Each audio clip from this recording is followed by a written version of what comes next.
Good morning, good morning. Gagawa tayo ng banana pancake instead para hindi masayang ang mga banana natin. I'm gonna make it pancake for breakfast for today. Mga kabays, magandang morning sa inyo. Sayang kung itatapon lang natin. Kaya pwede pang gamitin. Kaya ito para instead of itapon, yan ang gawin natin, no? Ismash mo.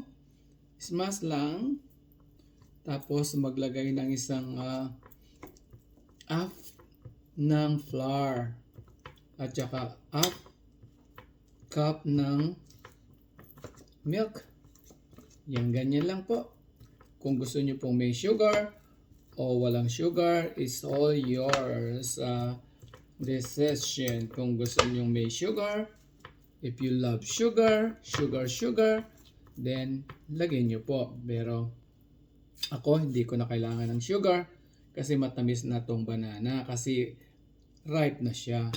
Instead lang tatapon natin, magamit natin in a different way. Kaya kailangan tayo maging mahusay, magaling para lalo na sa may mga pamilya.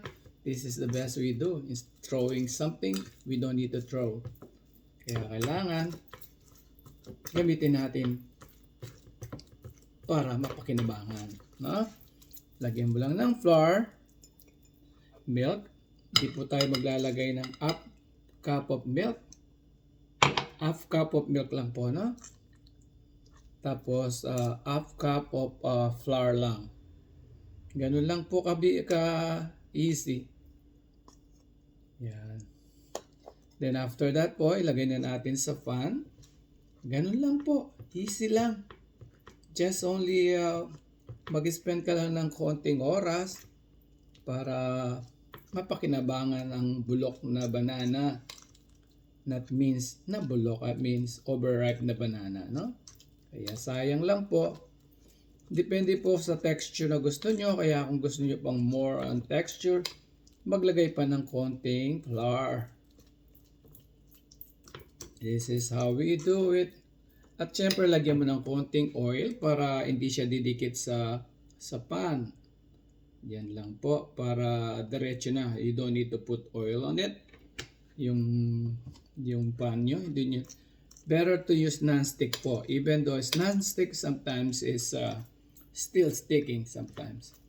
Yan, pinainit ko na tong papainit ko na tong ang pan ko para ready na for yan, nagpapainit na ako. Yan na, nagpinainit. Papainit ko na tong stove ko, pan para ready na, no? Yan, almost ready na po. As simple para walang masayang. Ganyan lang po. Konting texture pa ng konting flour. Hindi ko pa nalagay lahat yung Depende po sa inyo Pero nagprepare po ako ng half cup of flour. Depende po sa texture na gusto niyo. Gusto medyo thicker, then put more flour po, no? Ito mukhang gusto ko pa ng a little bit thicker siguro. Yan. Malapit na pong ilalagay na natin sa pan natin para ready na. Mga kababs, good for our kids. Kung may mga bata kayo dyan, ayan, sayang na walang masasayang sa lahat ng binili nyo, no? Kaya, I think it's good enough. Hindi ko man po nalagay nag-prefer lang po ako ng half. Yan, naubos ko po yung half na flour. Ito na, ready na. Ilagay na natin sa paglutuan, sa pan po. Yes. Yan na po, ready. Yan, lalagay na po natin. Kung talagay. Yan. Ready na. Mainit na siya. Parang gumagawa tayo ng pancake in the morning. huwag maganang mainit. Baka masunog ang mga ano natin. Medium fire lang po. Para eksakto hindi masusunog ang mga ginagawa natin. Ayan. Ayan. Ayan. Ayan.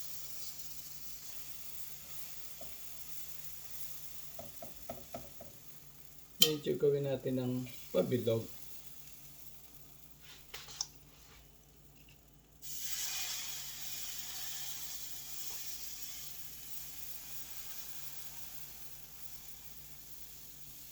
Wala po si Miss Kabat. Naglakad, nagpunta ng bangko early in the morning. It's already 9 o'clock po dito sa San Francisco. Kaya nakapaglakad na siya para hindi na niya ako sinama. Para may magawang at least nagagawa. Hindi lahat magkasama kami. Kaya kailangan at ako'y may gagawin pa rin ng isang yung wardrobe. Natapos ko na yung isa. Tapon na inumpisahan ko. Ngayon eto gagawin ko pa yung second one. Kasi kulang po yung darating na mga bata. Kaya that's right. This is how we do it. Yan po. Pagtapos na ito, then I'll turn it off. Para ma-prove ko lang sa inyo. And then I wanna try it too before we stop this vlog. Yeah? Maraming salamat po for watching. Ayan. Konting takpan siguro natin para medyo luto siya. Tinakpan ko po maybe in 2 minutes. Pwede na siyang i-flip. I-flip na po natin. Ayan.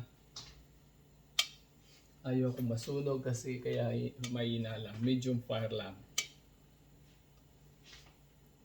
Walang sugar po to, kaya it's all good. Pero pag may mga bata, gusto nila maraming sugar. Kailangan ng sugar. Mommy sugar, sugar. Honey sugar, sugar. Yan po, yan. Medyo okay na siguro. I-flip ko. Konti pa. Oh, hindi pa. Almost. Almost. Konti pa po. Yan. Naghugas, tatanggalin ang mga kalat. For the next, ay prepare ko na yung breakfast and veggie, prutas I mean, para ready na ako.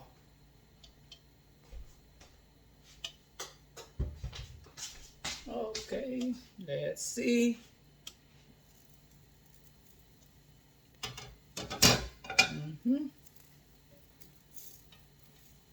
Hindi pa po. Kasi hinina ako ng konti yung ano eh. Medyo taas ng konti yung pag ready siguro i-down ko na lang pag alam ko almost ready na siguro. Actually pag 10 minutes lang supposed to be pwede mo nang baliktaran kaso nalagay ko kagad hindi pa mainit yung fan ko kaya just to let you know. Thank you so much. Maraming salamat po for watching at pagsubaybay kay Kabibes tsaka kay Miss Kabaib. Ayan. Ayan. Pwede na po siyang ayan. Ayun. Maruya na ang dating. They call maruya. Saging.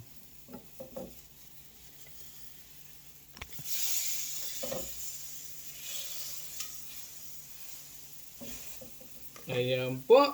Ready na. Thank you for watching. Ready na po. Kakain ko na siya. As simple as that. May napa-overcook po siya pero that's how the procedure. Maraming salamat. Thank you for watching. God bless everybody. Be blessed and be a blessing to other. Maraming salamat.